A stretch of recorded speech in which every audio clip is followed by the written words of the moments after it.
Not a big deal. It happens. I find myself doing the same things. You know, you just get those numbers. All those numbers are getting mixed up. I hear you. Well, it's 3 o'clock, so we're going to go ahead and start. I just got a note at the bottom that someone tried to enter and then left, so I hope they come back. First, we want to welcome you to 5 Keys to Getting a Great Job Quickly. This is a coaching call to help you find your dream job within 2 months. The system is based on these 5 keys, which will go very quickly at the beginning of each coaching call. 1, describing your dream job and writing an employer description outlining what you're looking for. Second key is developing and adopting the how can I help attitude as opposed to a job seeker attitude that's all self-centered. Third is then asking questions to identify organizational wants and needs. Fourth, proving that you are the solution to their needs. And then fifth, hitting your 10s each week. That's 10 contacts a day and 10 face-to-face meetings a week. Those are the keys, and we'll be going through them. First, let's share any success. So, Brian, currently you're still the only one here, so what do you have as success that you've seen this last week? This last week, a success. That's a good before question. That. Yeah, well, no, I can go off this last week. I actually had a pretty good week at work. We're working on developing some processes in our receiving departments in one of our branches, and it's gone very well so far. We ended up replacing a manager, and the new manager who's been in place about a week has been very dynamic, and I mean for this last week it's been a success. Congratulations, well done. One thing you'll hear us sharing is we talk about home run statements, and make sure that each month you're sharing a home run statement with your current management so that they see the return on investment you're developing. What you're talking about would be an excellent one to describe, especially as you get more Matt Taylor. Hello, Matt. Join us. We have Brian Looney and Matt on with us. Anyway, we're talking about successes, Matt, and Brian just shared that something really good is happening at his job. So you share as you get more data on what the results are on the changes you're making, Brian. You share that with management. Okay. Yeah. Great. Do you have any successes to describe, Matt? Yes. I had an interview today with Salt Lake City Development Services, and I have an interview scheduled for a job I really want in Pleasant Grove, assistant to the city manager, and that's scheduled for next Thursday. So, congratulations. Those are nice. On that one with Salt Lake, I forgot to ask Matt, how well do you know Val Hale? Oh, I've met him once, maybe, or twice. I know his name. Okay. Remind me his role. Isn't he in economic development or something? He's the head of the governor's economic development committee. Yeah. Yes. And that's how I know him tangentially. But you also, didn't you know him when he was the co-chair of the Utah County Chamber of Commerce? Yes. That's where I've met him. He's someone that if you reached out to, he might be someone that you could use as you're doing some of these meetings with his permission. Okay. Especially that one in Salt Lake, because I'm sure they really know a lot about it. Brian, did you just leave the meeting? Great suggestion. No, I'm still here. Oh, okay. It showed that you left, so I wanted to make sure you're here. Okay. I'm still here. Oh, good. I'm glad. The second part of this meeting each week will be a report and networking.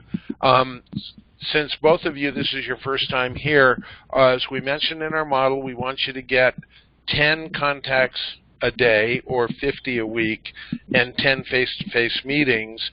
Now, both of you are working, so we're not expecting 10. We'd cut that in half for people who are working. So I don't know if you kept track of it, but I'm averaging about 8 networking a day and 1 or 2 face-to-face a day. So. Excellent. Congratulations. Brian, how about you? I would say I'm not doing, I would say it's probably 0 face-to-face. I am getting 4 to 5, well, somewhere between 3 and 5 on a daily basis via the internet. Good. We'll work on how to count those and work on the face-to-face so that you're getting more face-to-face time. Okay. Oh, I forgot. Third question. Are there any connections that you are looking for from either, and this is where the more we get in this group, the better it will get, but from one another. So let's start with, Matt, you went first last time. Let's go Brian this time. Are there any connections you are looking for? Professionally, well, tell me, go into depth a little more. For example, any organizations that you would like a lead into? Is there any people that you specifically know that you'd like? Like we were just talking about Val Hale. Oh, right. You know, I don't think specifics. No, I don't have anything in mind as far as people specifics. So I'd have to do a little more research in that. I don't know. That's fine. If you do, are there any organizations? Yes, I would love to work for the University of Utah. I've got a son who's coming up on college age. I know they offer that they've got great benefits in that realm. My wife works at the University of Utah for quite some years, and I do have some interest and have looked at various jobs at the University of Utah. Which department specifically are you looking for, or colleges? I've looked all over. I've actually looked at their medical field, and my background is in operations and distribution. But I've looked so I've looked at their sourcing departments, purchasing departments. I've seen various things come up on their website, and so, in all honesty, not super picky, but I'm hoping to get into something where I can, use my process management skills and put those into practice. Now, as you're talking about that, are you talking more supply chain? Yes. I mean, a lot of that is supply chain, but not just supply chain, because, when it comes to dealing with customers, I've done a lot with, in sales also, on the distribution side. Okay. So yes, I mean, to answer your question, yes, it is in supply chain. So Brian, you're out of Utah. Any geographies you're limited to? No, yeah, I do want to. You are in Utah, correct, Brian? Yes, I am in the greater Salt Lake City area, and I'd like to stay in there. I've got a son in high school, and we've talked about moving. We looked at some opportunities in Dallas, and even in Southern California, but we decided to stay because of my children in school. Is Utah Valley too far? No, not necessarily. I've looked at some things in Orem. No, that is not necessarily too far for me. So my brother-in-law is Charlie Smith. He is a supply chain guru guy. He's COO, Chief Operating for Purple. He's been wonderful. He's been with Mirinda. He's been with a couple other, these MLM And groups. in my job search, I've seen some things pop up for purple. So is it okay if Brian uses your name with him, Matt? Yeah, absolutely. Charlie Smith. What is your last name, Matt? And I will look you up on LinkedIn and connect Matt with Taylor. you. Matthew Taylor on LinkedIn. Taylor? Yep. Perfect. Awesome. Thank you, Matt. Brian, I've got a number of leads at the U. If you look at just my LinkedIn leads, first, second, and third level. In fact, I'm going to switch it to just my first and second. I currently have 426 contacts at the U. Okay. So have we connected on LinkedIn yet? Yes, you and I have. So you should be able to see those 426, and if you need me to help give an introduction, let me know. Okay, awesome. Okay, Matt, your turn. I'm looking for contacts in the public sector, and mostly with municipalities or other special government entities that need a manager or strategic planner or executive role position, maybe even project management or city planning. Right now, I've had a couple suggestions that I find out more about the Draper Point of the Mountain Master Plan. I do have a couple... With that coalition they put together on that? And I know Good. Envision Utah is leading that. I sort of know Ari Bruning, who's the head of Envision Utah. Well, not the head, he's like the chief operating. We've had an interview in the past, and we've bumped into each other, but I've been a little uncomfortable making that cold call. I hear you. It's still too cold. I mean, like I said, he interviewed me once or something, and we ran into each other at a couple meetings, but it's not like I say, hey, what's up? How you doing? So, do you know Shane Woods? That name sounds familiar, but... Shane Woods is the associate planner and the communications coordinator for Envision Utah. Okay. He and I are second connections. And by the way, don't you hate the way they changed how easy it used to be to see the connections? And now you have to hunt so far for them. Yeah. But yeah, if that would help, since he's an associate planner. Okay. Would you like me to send you and he a message? Not yet. Okay, let me know. Not yet. Let me know if I can. I'll let you know on that one. Okay. And how far are you willing to go, Matt? Right, if we could stay in Utah, that would be ideal. No, I'm sorry. I'm saying how far into Salt Lake County? I was even narrowing it to Utah and Salt Lake County. Yeah. So, Salt Lake City is fantastic. Okay. So you're anything willing to beyond that far? Yeah, anything beyond that gets a little hard.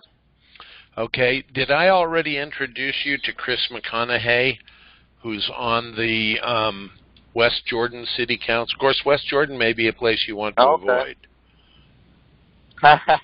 I've heard they've had lots of political issues through the years, but I also know they just promoted one of their community development directors or planners, and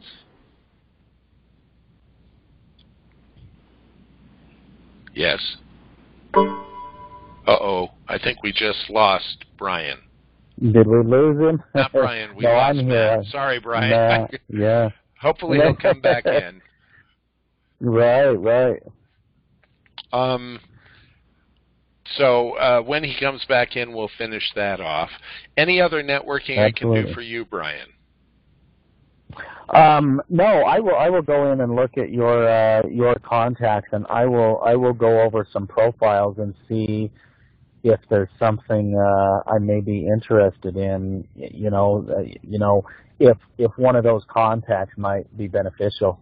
I will go back. I will try to look at those this weekend and let you know for sure. Oh, good. That's what we're here for. That's part of what this call does, is allows you to connect back out. Perfect.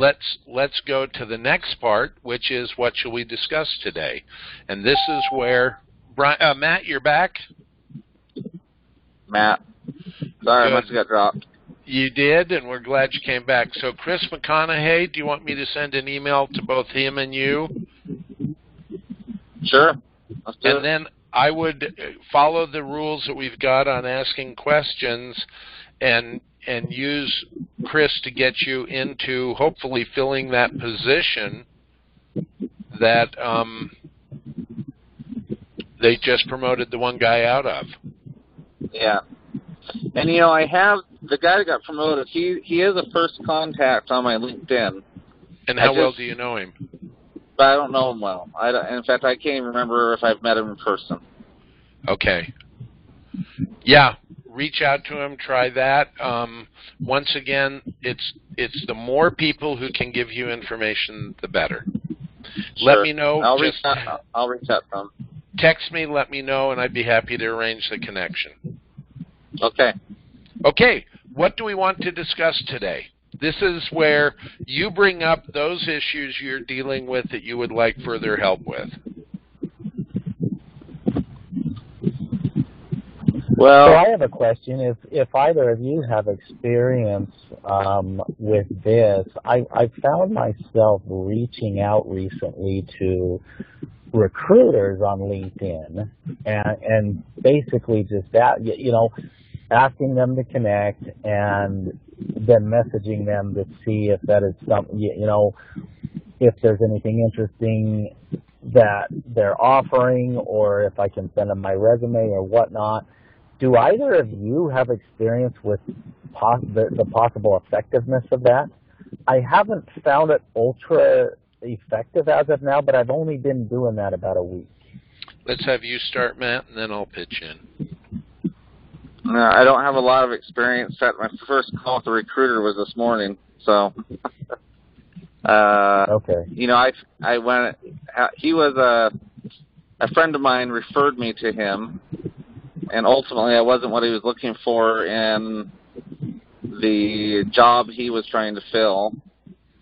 But he was a very nice guy and gave me about 15 minutes of advice, and it was a good conversation. So I'm actually going to work on some of the things he asked me to do. So, I don't know if I didn't hurt anything.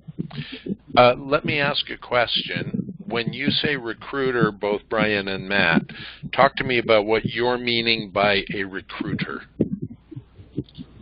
Well, my meaning is these are usually executive headhunters that look for higher level public service people, and they usually, the ones I am familiar with, they usually focus on the public sector. And Brian? And the ones I've dealt with I've actually dealt with some corporate recruiters, which they're not, they of course work for a specific company. I got a little more response. I think I got one response from one who worked for CR England. The other recruiters are professional recruiters who are trying to place professionals into companies that go to them for different roles.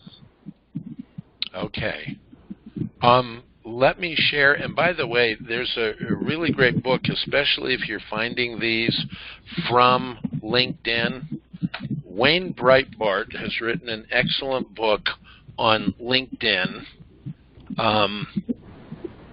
and I had it right next. Oh, there it is. It's called LinkedIn Success, by Wayne Breitbarth, Breitbrath,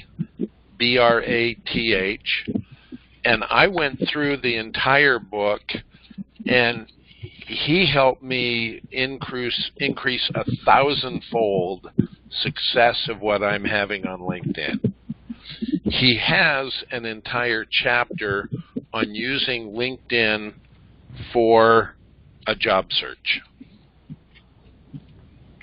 And it's something I would suggest. He does a free weekly webinar if you would like to attend his. Look him up on LinkedIn, and it's really very good. Some of the things that I've found in working with recruiters is you begin with questions. Most job seekers, when they're thinking like a job seeker, they lead off with themselves. And as a result, they're not saying the right things. Does that make sense? Uh-huh. And so that's why you say, is that what you say in your number 2 thing, developing an attitude of how can I help? Yes. Okay. And so when you're asking questions, there are 2 kinds of people you're talking to. One is what I call general, and the other are technical. Now, technical does not refer to the typical industry standard of technical. Technical are people who are doing the jobs or related jobs that you would like to do. So, for example, Matt, it would be people who are in city administration, who are in planning, who are in economic development. It would be people, Brian, for you, who are in purchasing, in supply chain, etc.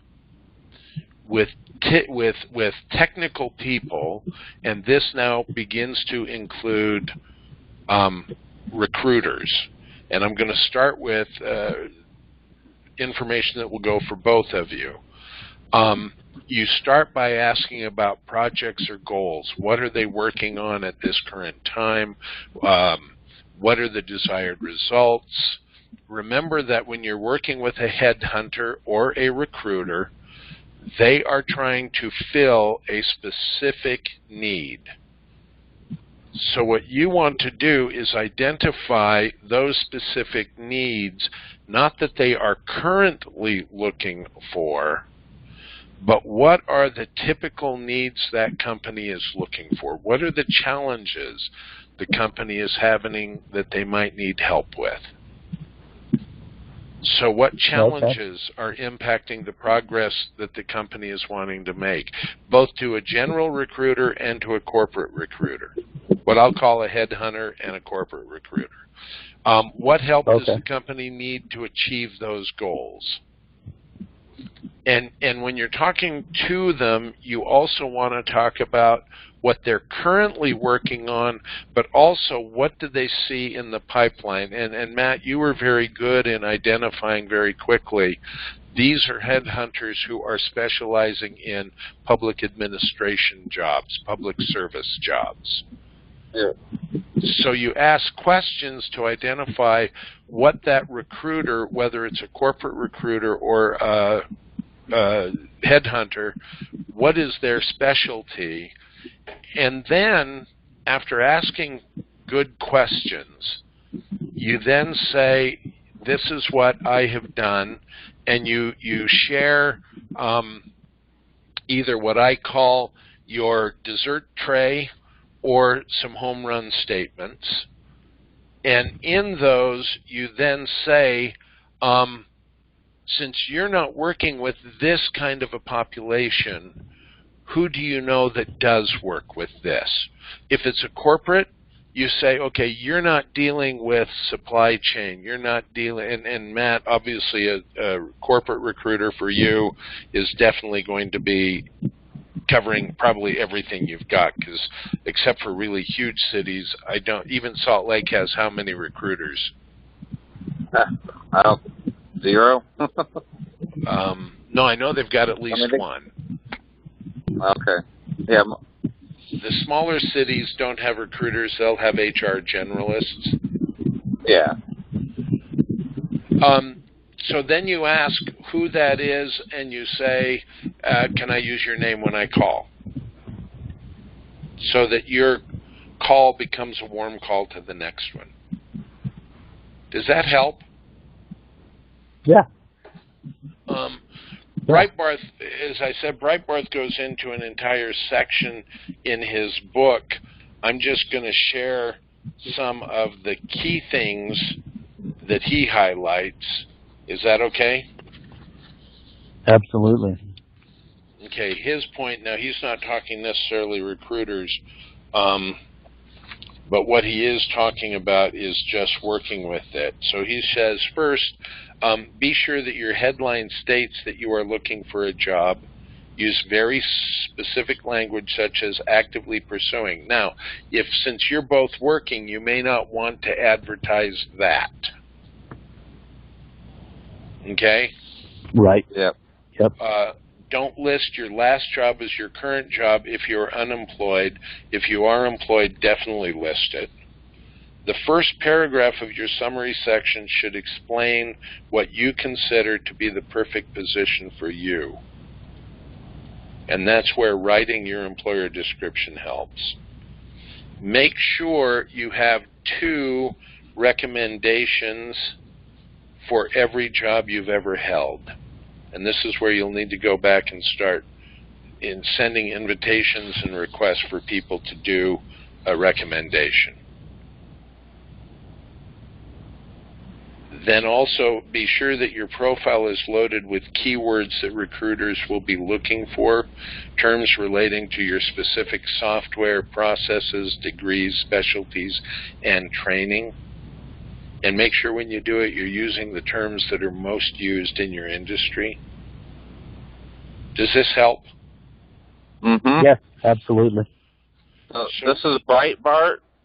Breitbarth. B-R-E-I-T-B-A-R-T-H.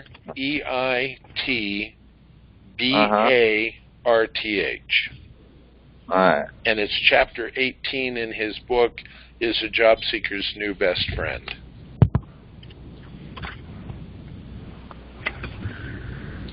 And once again, the key to it is even when you're talking to recruiters, you've got to make it that how can I help attitude rather than that job seeker attitude of me, me, me.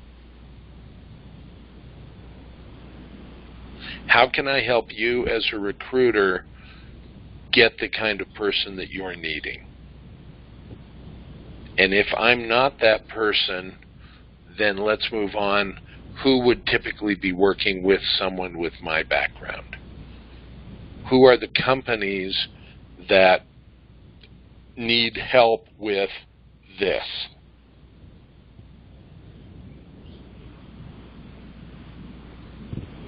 Next question. Sure. Did that cover enough, Brian? Yeah, it did, and I'm gonna look at that book. Definitely. And hopefully it'll help you also, Matt. Mm-hmm. You were going to ask a question also. What did you want to discuss? Oh, I don't know if anything too specific. I was going to say this weekend I'm going to maybe back off a little bit on the networking because I really need to work on my meeting 30 seconds and the power statements, and I just was going to carve out some time on that so that when I go to this next interview, I'm just, very clear and articulate. That's the key. Let's talk a little bit about what you're working towards, and that is proving you're the solution. And I use the term meetings instead of interviews. By the way, can I ask a quick question? When I'm rolling over this with my cursor, do you see the cursor? I'm on the road right now, so I'm just calling in. Oh, okay. Brian, are you online? So I am, on my phone. So it's hard to see all the details. Yeah, I can't see anything right now. Yeah, it is. Yeah. Okay, then And I've got the app on the phone, but yeah, it does not show everything on there. Okay, So real quick, I use the term meetings instead of interviews. Interviews is a job seeker term. And Yeah. I really want you thinking like professionals. You want to think like professionals, not job seekers. So first, when you're going into these meetings, think of it as a presentation you would be making to the company you're currently working for. And once again, the presentation you're making is going to be worth anywhere from $250,000 to $500,000 when you take your salary and benefits and times it times 3 to 5 years. Mm-hmm. So you have to remember that you are giving them information to make a good decision, just as you have always done on the job. The information you need to give them will satisfy 3 concerns they have. And you've both hired people. What are the 3 biggest concerns that a decision maker has in hiring someone? First thing the person has to prove, competence. They can do the job I want done. Second,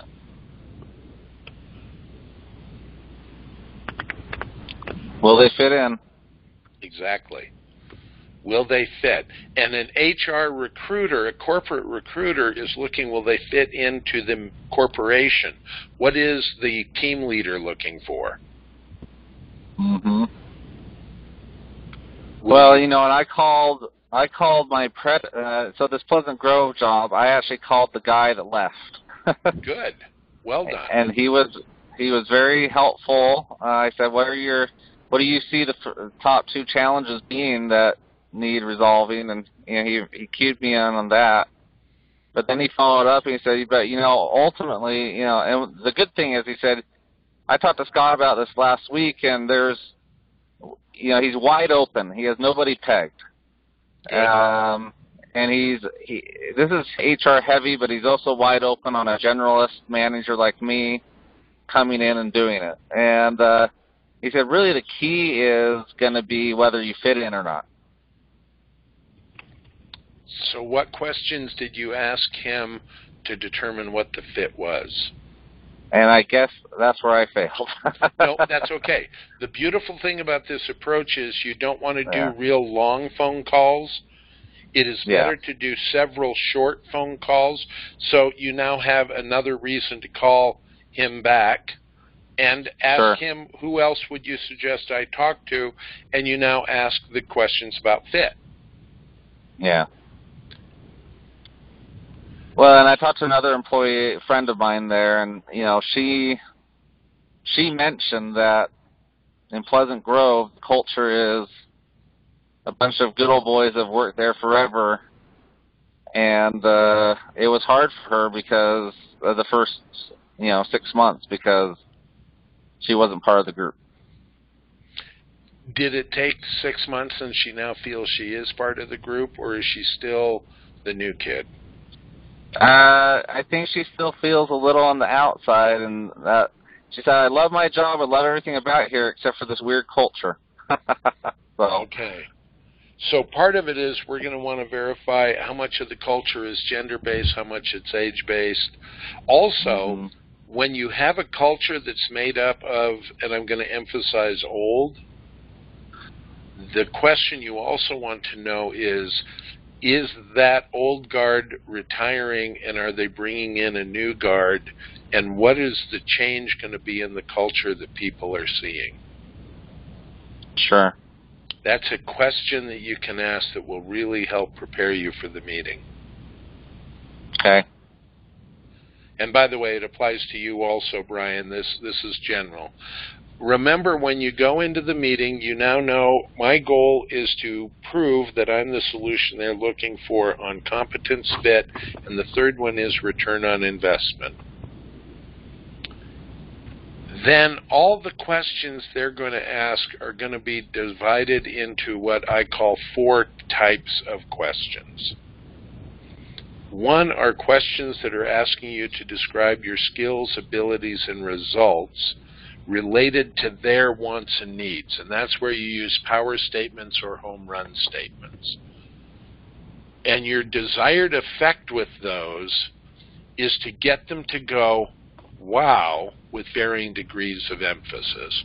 Wow, tell me more. How did you do that? You don't want to try and tell them everything in the initial answer. You want to hook them with the wow and then make them want to ask more. The second kind of questions are questions that are negatives, that they are trying to see how you handle negative issues. They're real easy to tell because they will always have a negative word in them. For example, give me an example of negative questions you've been asked in interviews recently.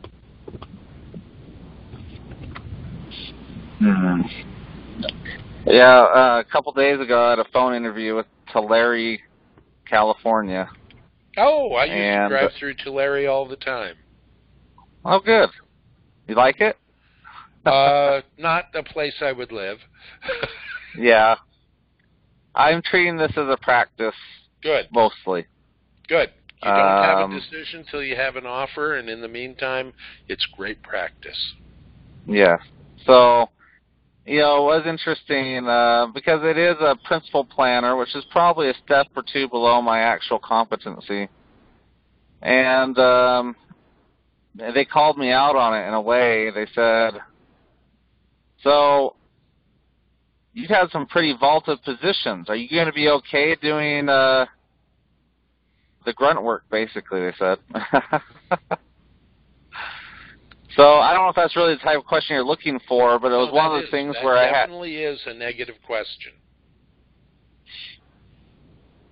I turned it around and said, I just said, look at my resume. My experience proves that I do this. I've done it recently, and I don't know. I had to wing it, but let me share how you handle a negative question. This will help both of you because you're going to get asked negative questions. That's one of what they do. First thing, and by the way, there are obvious negatives and there are hidden negatives. Yours was an obvious negative. You're overqualified for that position, so you can anticipate that. And here's what you do. You identify what they may consider the negative. What is their fear about that affecting your ability? So real quick, Matt, give me 3 or 4 reasons why they are afraid of that, why that's a concern. They're afraid I'll move on. They're afraid that maybe I will be just outside the work and not do it. And maybe they're afraid that I'm smarter than them. I don't know. Those are all definite possible fears, isn't it? That you'll move on, they'll invest the money in training you, getting you on board, in this case maybe even a move package, and you won't be happy with it, and you'll move on. Second, you'll get there, and you'll constantly be bored with the job, which means you're either stepping on everyone else's toes, you're telling them what to do, or worse, you're just there to coast, and you're looking for some place you don't have to work hard. So Yep. What you're saying is very true. So then what you do is you address, and I suggest you write down in 2 columns, what are the fears, and then give proof, facts, showing that shouldn't be a fear for you. So, for example, you may say to them, I understand that I work as the city needs me. And, for example, at Provo, I was in the planning department. They needed me to take over the parking for a while, which was technically, after being chief of staff to the city council, I moved into that position. I'd go where the city needs me because what's important to me is making sure the citizens of Tulare would be served in the best possible manner.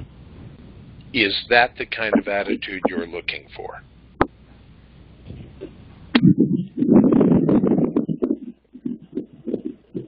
Does that help? Yeah, definitely. You scatter those statements throughout your interview. You don't wait for it to be at one point, because what you're going to do is you're going to refute or reframe their thinking. So that's how we take negatives and turn them into positives. We start by, if we can identify ahead of time what they're going to think our negatives are, make a list of why they would view that as a problem. And then prepare statements that reframe their thinking or totally dispute what they're saying. And if you want, we'd be happy in future sessions to practice these. The third one is to ask questions to gather more information. Almost all interviewers are now asking questions that they don't think you can answer, or it's going to shock you, just to see how you handle it. In most cases, when they ask those questions, they are questions you don't have enough information to answer. Now, Matt, it's easier for you because all yours have to be published, but when they say, what do you expect as a starting salary? Brian, if you don't know what the salary is, then what do you have to know before you answer that question? I would think you'd have to know a range, or to know what I'm looking for. When you say I, you're meaning who? You as the job seeker, or them as the corporation? Well, I mean, I would think that they kind of come together. I would come think together, but you're not going to share what you want until you know what their range is. Right. So you ask a question. What would you normally pay someone with my experience? Or you restate the job. I understand that you want this job to be responsible for a budget of $500,000 in material and labor. I understand that you're wanting this job to reduce costs, hopefully, by $500,000 a year. I understand that you're wanting this position to grow parking revenues by this much. Am I understanding that correctly? Then how much would that job be worth it in your minds?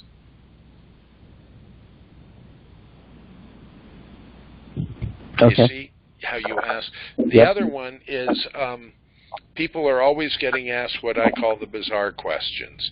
If you were a tree, what tree would you be? If you were an animal, what animal would you be? Do you want to hear one I got last week? Yeah, let's hear one you got. If you could punch anybody in the face, who would it be and why? Good. Oh, really? That's the first I've heard that one. That's crazy. Yeah, that caught me off guard. Okay. And so what is the goal? Is the goal of those questions to catch them off guard? Yes. The big goal is there's two reasons. One is to see if you can think quickly on your feet. The side one on that, punching in the face, is there's so much violence in the workplace, they may actually be trying to figure out if you do violence in the workplace. It's A, to catch you off your guard, to see how you think on your feet. But another underlying one is, how many of you have ever worked in a team or an organization where there is somebody who goes off half-cocked? They don't get all the information, but they proceed full steam ahead with inadequate information and wind up costing huge amounts of money and time. Have you ever been in a situation like that? Sure. Companies are beginning... I can't say I have. I don't know. You're very lucky, Brian. Part of what they're wanting to see is this someone who will go off with an answer before they get the information they really need. Now, for example, having never had to punch the guy in the nose question, that's a great one. Thank you for sharing it, Matt. I would start with a question like, is this someone that would need to be punched in the nose in my line of duty? Is this someone I'm punching in the nose out of frustration? Or is this someone that you're just worried I'm violent? Once again, you ask a question to gather more information.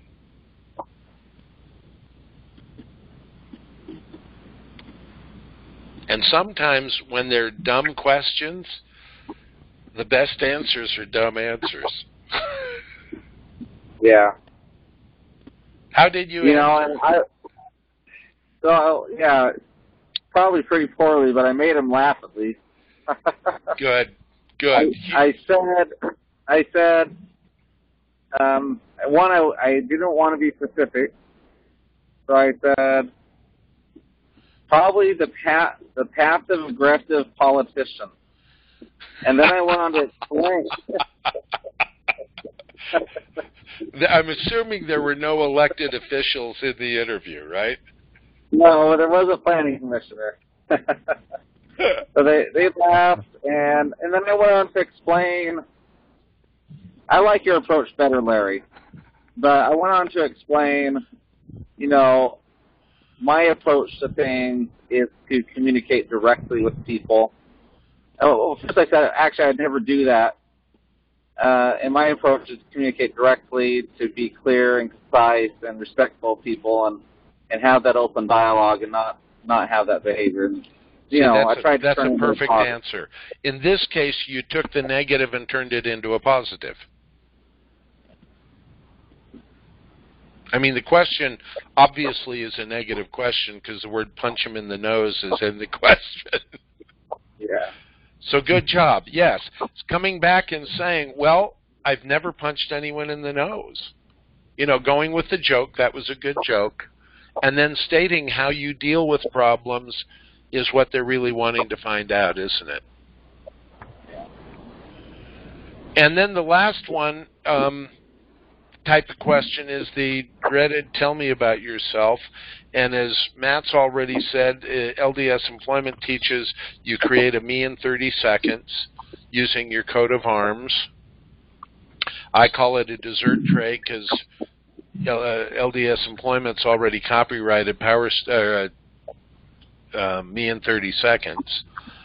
But you very briefly describe I use 5 parts of it, and if you think of a dessert tray, when the waiter comes to you after a meal and he has a tray of desserts and he says, which of these would you like?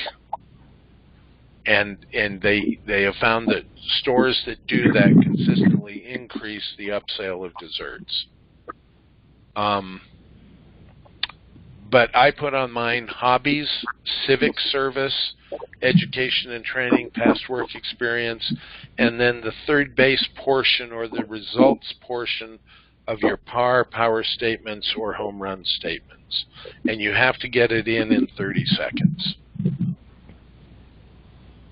Those are Can you describe the home run statement? A home run statement, I'm going to put it up. I realize none of you can see, but a home run statement is, think of a baseball diamond. And you have first base, second base, third base, and home plate. First base, you describe where. Second base, you describe what you did. Third base, you describe results. And home plate, you apply it to them. So one example is, as supervisor at the Acme Supply Company, I streamlined production lanes and put the right people in the right seats. As a result, we increased productivity by 87% in 3 months and 230% in 2 years. Are those the kind of results you want in your organization? Some people will call them PAR statements, some power statements. As another example, Matt, would you share one of yours?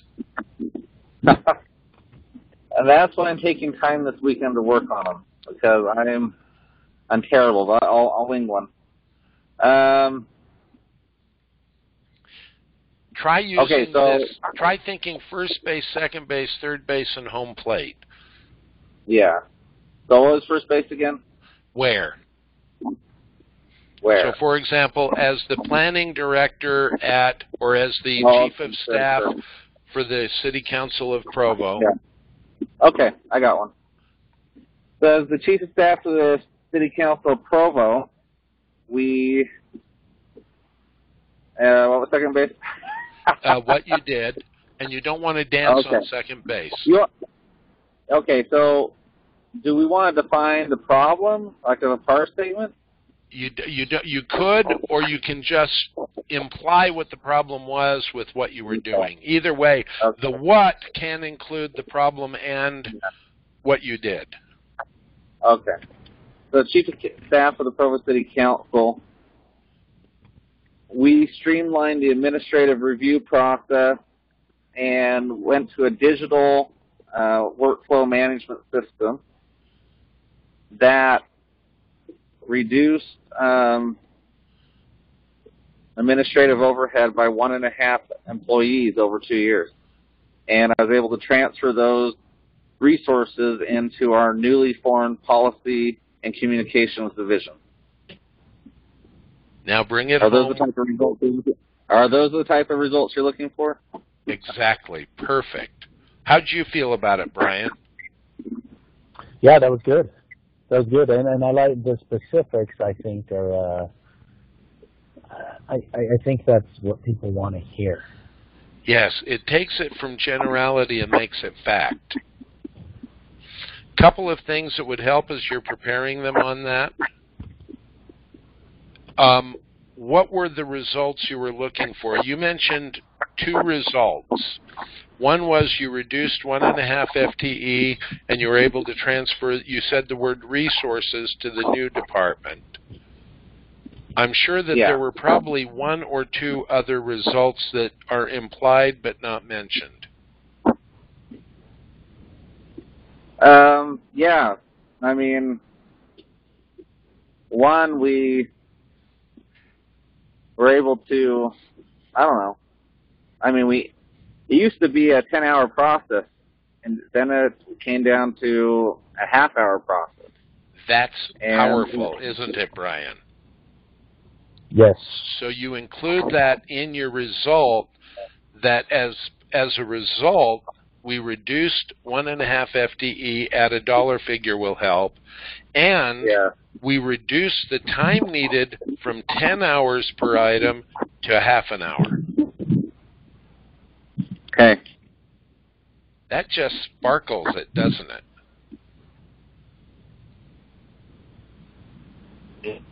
I shouldn't text and drive. I'm going to write that one down. If you want, I'll send you a LinkedIn message with it so you don't have to worry about it. I'll remember. Thank you. Brian, do you have one you want to work on? Yeah. Let me take my hand in one. It's been, and I'm gonna be upfront with this. It's been so many years since I've looked for a job. I've been with my company for over 20 years now. We were purchased a while ago, but I'm in a job search now, and it's been many years since I've been looking for a job. So a lot of this is new. So that's fine. That's fine. That's why we're here. Perfect. I'll give it a go. So I was able over an 8-year period to increase start with as first base. A branch manager. Okay. As a branch manager for Reliable Parts. Good. With the help of my team, we were able to increase sales by 620% over an 8-year period.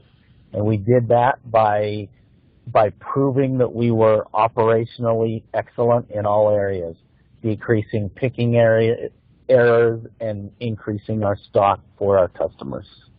Okay. And then now bring it home. I don't know how to bring that one home. It's always a question. Oh, it's easy. Oh. Are those the kinds of sales increases you would like? Okay. Okay. Now, in your case, you switched second and third base, but it worked.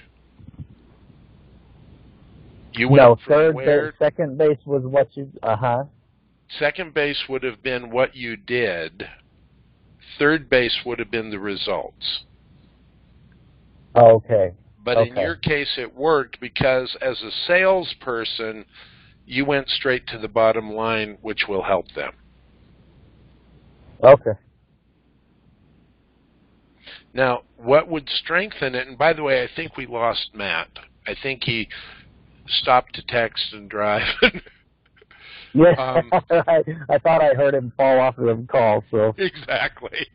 But what will help is can you add dollars? Because everything in sales is either dollars and percents, and you've done a great job on the percent. What was the dollar ratio? We started at 1.3 million of a year in annual sales and got up to 7.5 over an 8-year period. Okay, now listen as a sales manager when you add that to the result. We increased sales by 685%, going from 1.7 million to what was 6 point what? 7.5. 7.5 million. Now when you say, are those the kind of results you're looking for? Is that the kind of sales you're looking for? How does that sound? When you said 685%, it could have been anything, right? Yeah, because it could have been an increase from $1,000 to $6,000. Exactly. It sounds much better taking it from $1 million to $7 million. Bingo. And so you put both of them together in the result. As a result, we increased sales by 600 and I don't have the exact number, by 685%, going from 1.7 to 6.2, 7.2. Yep. That just makes it powerful, isn't it? Yeah. And it brings it home as a real fact, not a generality. Right.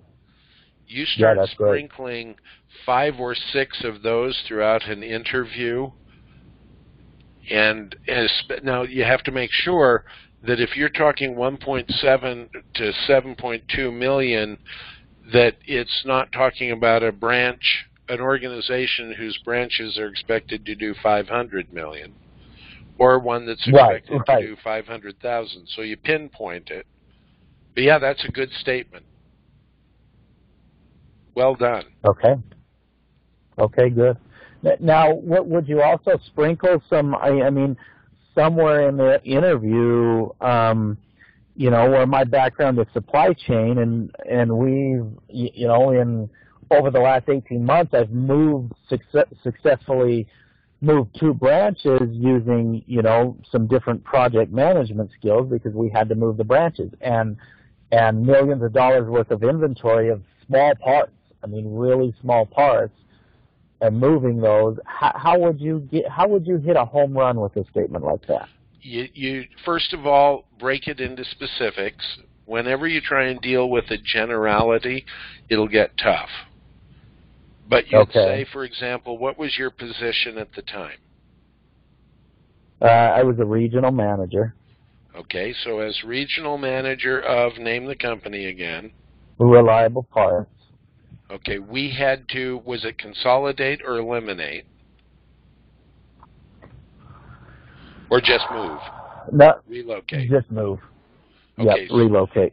So we had to relocate 2 branches with a total of how many people and how far? In Salt Lake, we got to right around 50 people. So I had to manage 50 people in moving this product. Okay. And we were able to move, and how far was the relocation for each one average? About 10 miles in one case. The other case in San Francisco was closer to 20. Oh, then you're definitely going to say that. You're going to say in fact, you may create 2 separate statements or combine them. You say, we had to relocate 2 operations, one in Utah, one in San Francisco. The Utah one, we only had to move 10 miles. the San Francisco, we had to move 20 miles involving 50 employees and how much in inventory? San Francisco was much smaller, but it was about $300,000 in inventory, 350. And the Salt Lake one? Salt Lake was about 1.2 million. Okay, so you combine those together and you've got what? You got roughly 1.5 million. Okay. And then you're going to say, and we were able to do it so efficiently that as a result, now what were the results of the move? You mentioned it. I mean, the results of both moves were we never closed the facility in doing so. Okay, that's a key the facility one. Was. And I want to point something out. So you never closed the facility, so there was never an interruption in operations or sales, right? Correct. We were able to do it without any interruption on sales that were averaging. And how many days, what was an average day's sale? About $25,000 to $30,000 in the two operations. About 35,000. Okay. As a result, we were able to make the move without ever closing operations, continuing our $35,000 a day revenue stream. And what was the other result, do you think? How did you do on employee retention? It was 100%.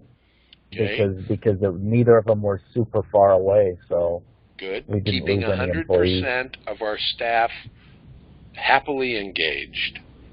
And then the last one was, what was the loss on inventory? No loss on inventory? Correct.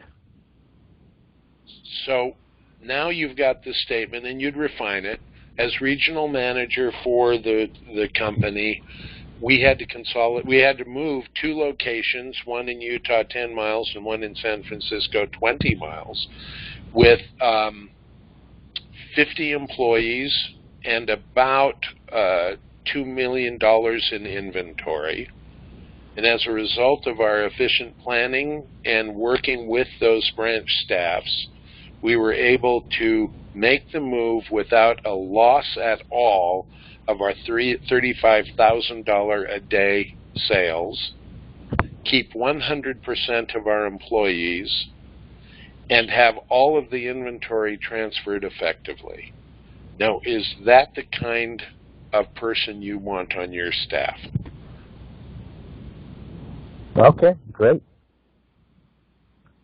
That's good. Okay, perfect.